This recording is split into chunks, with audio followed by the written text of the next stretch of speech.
Hey guys, Jason with CV Custom. So we are still going on the 56, the Hallmark build and all that fun stuff, but we're getting everything kind of lined up so we can do the sandblast for everything all in one day with like a dustless sandblaster. We're going to try that out. Today, what we're going to do is I'm going to try and get this Dodge out of my shop. It's been in here for a while because waiting on injectors, waiting on X, Y, and Z, so it took some time. What we're going to do right now on this build, I haven't spent a lot of time filming it because there's a lot of stuff on these trucks, but I didn't see anything on the Wicked Wheel. And in California, there's not a lot of things we can do legally to improve the truck with the emissions and everything.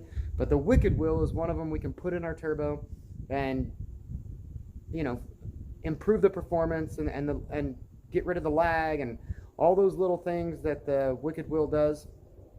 Now, I do have some friends with stock trucks, so we can compare it to theirs, but I can't really compare it to this truck because when I got it, it was broken. So it didn't really run right. I can't compare how the new wheel's going to run to the old one, but what I can do is show you how to put in the Wicked Wheel, and we'll go from there. Now, the engine is already built. I'll show you guys that real quick. It's right over here. I'll show you guys the engine that we already built because we went through the entire engine on this build. We went ahead and studded the engine. Not because we plan on chasing a bunch of horsepower, but you never know what's going to happen with the truck. If I sell it, somebody might want it. It was easy just to put the studs in when we did the rebuild. So take a look at the engine. We'll take a look at the Wicked Wheel. Okay, so the engine's on the stand. I have put together the injection system. You'll see that the flow line that goes to the fuel filter, it's already disconnected because this truck has the air dog system, so it doesn't actually even use this filter anymore, but the return goes through the housing, so the filter housing was left on. I just put it back together the way it was. There might be a kit to eliminate that, but I haven't gotten that far. So like I said, you can see right here, we did stud the engine. It wasn't a real hard process, but there's a back bolt, the bolt right in here, that you got to do a little grinding to let that stud clear the housing, this piece right here. Again, it wasn't all that hard. Everything's been put back together with the new kits, or with the seals and all that fun stuff. So I'm now ready to put this side together, which really isn't that far off.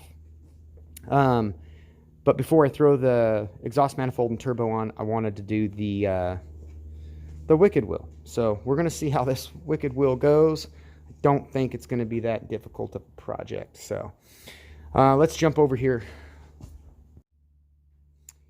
Okay guys, so here's the turbo. I did not take it off the exhaust. There was no leak, so I didn't bother with it. I know they make 3-piece exhaust manifolds. I'm not sure if that's a big deal for these third gens, but again, this thing's not cracked. It's fine. I'm going to throw it back on because I can easily replace that if it's ever an issue. So I'm going to get some tools together, but what it looks like a very straightforward deal. We're going to take off the wastegate and then separate the housing. Once that's off, then we can pull the wheel out, and I'll show you guys the differences in the wheels when we get there. Let's go ahead and open the Wicked Wheel. Oh wait, see the Edsel? That's getting a new engine. It's a pretty cool Edsel, but all right, let's get that wheel out. Okay, so I got you guys zoomed in here. This is how the Wicked Wheel came. I didn't get instructions. I don't know if they normally send instructions, but I didn't receive any. Looks pretty nice.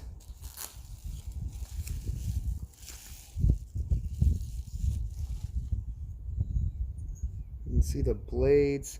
I think the big difference is the rake here. I'm not 100% sure, but sure does look like it. We'll really see the difference when we get the old one out. So so let's get on that. I'm gonna put this guy out of the way. And yeah, let's get some snap ring pliers and start taking this dude apart. Okay, so the first problem I'm running into is you see the snap ring in here. There's really no way for me to get my pliers on without removing the turbo from the exhaust manifold. I've got all the new gaskets with the kit, so it's really not a big deal. I'm going to zap these 4 bolts out and then we'll work on the turbo with it off. So that's where we're at. I'll get it off and we'll go from there.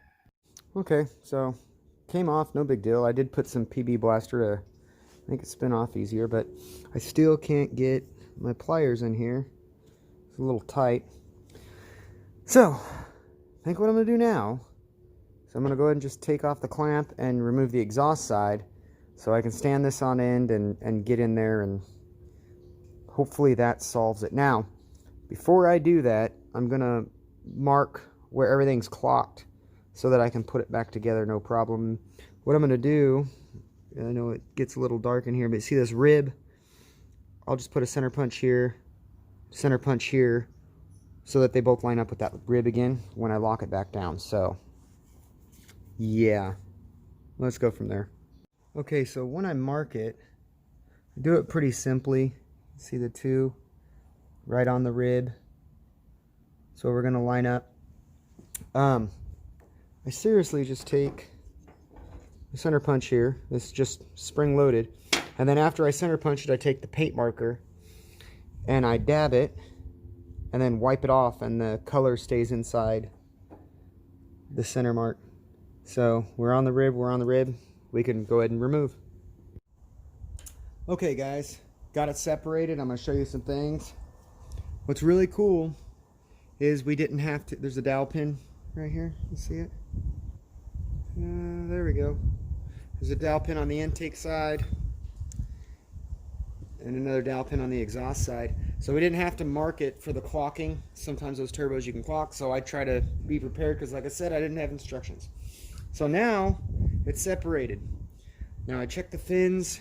There's no rubbing going on. You can see where I've wiped stuff off. Do the same thing on the inside. Nothing's been rubbing, so we're in good shape. There's no excessive play. This thing's a good candidate to redo. Now, as far as pulling this thing off, you don't want to use an impact or anything like that. We're going to take it off nice and easy. And all we're going to do is remove this one.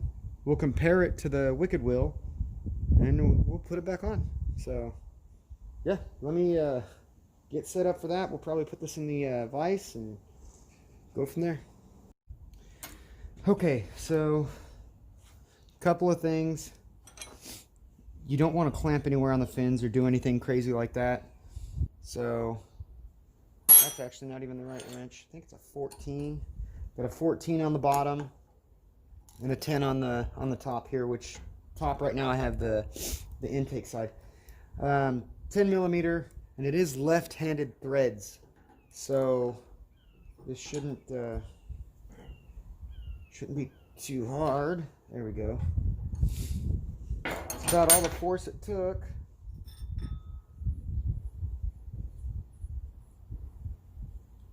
Okay, now does this thing just slide off? It does.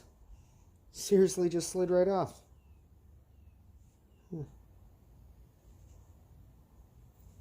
Well, that's what it looks like. So let's get it side by side with the Wicked Wheel and, you know, see where we're at. Okay, so I got them both right here. Let's see how that... Woo!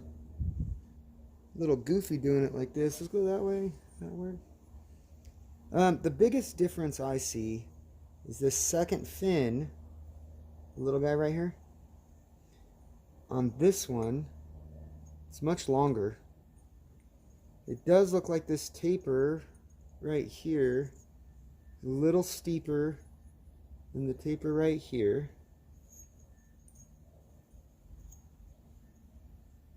And then there's the grooves in that bottom plate. You can see that without getting the reflection. So that's the difference I see. So yeah, let's throw this dude into our turbo. Okay. Slides right on.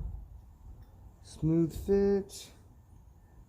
I'm gonna do this for the most part just kind of snug, and then I'm going to see if I can find torque specs, because I told you I did not receive instructions on this. I would imagine there's got to be a torque spec. Seems pretty good. But I'd like to be certain on this before we call it good. So that little rubbing is that shield down there. Hold that up. It's spinning real nice. Our play looks good.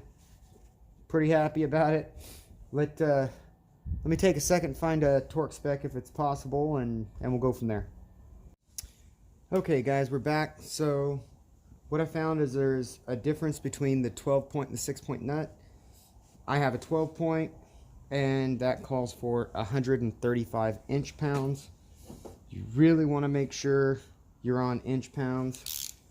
And remember that it's reverse thread. You know, the idea behind that is the way that it spins, it would constantly keep the nut tight. So let's make sure we're on torque.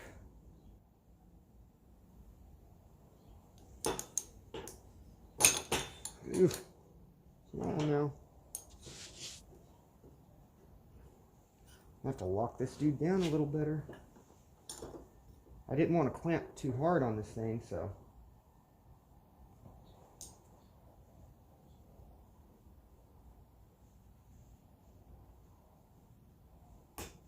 There we go. So we were real close, but I did turn it another quarter turn.